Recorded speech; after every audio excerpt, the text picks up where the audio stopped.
As you may have heard in the news, 7 young Nigerians in search of jobs to earn a decent living lost their lives this Saturday following the stampede at the National Stadium, Abuja. Now, the big question many are asking is, could this have been avoided? Well, joining us on the News Hour to examine these issues is Dr. Emeka Okengwu, who is a development analyst. And Doc, many thanks for coming on the News Hour. It's an unfortunate incident all the same.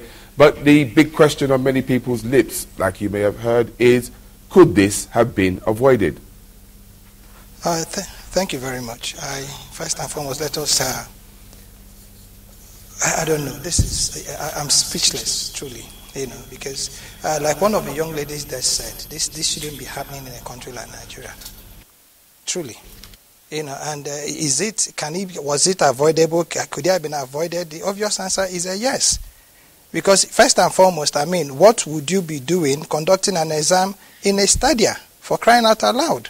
What would you be doing now having 60,000 people walk into an enclosure? What would you be doing? Where are they going to be writing? But that's not even the issue here. I think the issue here is that first and foremost, it brings to the fore what you had actually said, during your intro. Why is everybody angling towards, government-paid jobs when you have a country that has every natural resource that is known to man?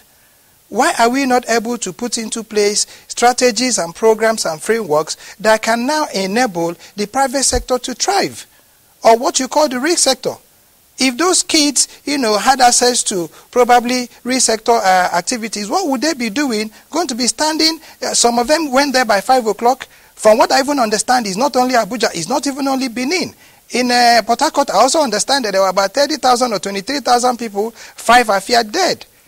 So I think what it is we need to do is that, fair enough, government has always, all agreed that our growth has not been inclusive. But the question is, how can you be able to in place inclusive growth strategies? It is very simple.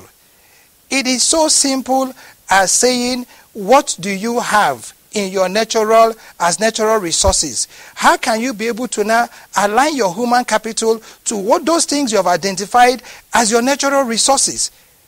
Nigeria has banded all over the world that we have 34 minerals. We were the biggest producers of tin ore with only one product, tin. We had a factory or a company in Jos that had 23,000 people in just a workshop. And I'm talking about the CTM. We had a town, Enugu as a city, was built from beginning to where it was with coal. Port Harcourt Seaport was built because of coal. Our rail tracks were built because of coal. Jos as a city was built because of tin ore. And wait for it, that tin mines also now in place an energy program that supplied power all the way from Jos to almost all parts of what you had as the old Jos Ebauchi province. So, for us to be talking about why should it have been avoided, for me, I think the proper thing that I would have done in a sensible climb is that the minister of somebody has to take responsibility for this. It's not only the minister and the CJ of immigration that should lose their jobs. I also think that some people should be tried for murder or manslaughter or both. Because, it makes no sense. This is supposed to be a regimented system that should be able to understand crowd control. So what was difficult in first and foremost, if you knew you had that number of people attending an interview, why didn't you now segregate it? Why were you not able to say this is going to be a 4 or 5 day event? Those who have a OND come on this day or come at this time. Those who have a HND or higher degrees come at this time. What was wrong with that? How does that become rocket science? Right now, all of us are now saying, may their souls rest in peace. What respite are we going to give to the families of those? We're talking about pregnant women. So we're just not talking about a woman dying. We're talking about a child, an unborn child, who is innocent, who has a right to life, dying. I don't know, really. I truly don't know. Let me come in here. Going back to what you said earlier about the need to harness other aspects of our economic life. Now, it's very easy to want to shift the blame on the government for, probably not doing that. But, how about the hundreds of thousands of job seekers that are in the search for white-collar jobs? Don't you think that on the part of Nigerians, there's probably a need for us to be a bit more innovative in how we choose our careers and maybe to try and do one or two things for ourselves? I can give you a direct answer with you who's talking to me. Are you a government officer? You have a job because there's AIT. AIT is not a government station. So what it is you need to first and foremost do is that when you don't have choices, you make do with the available.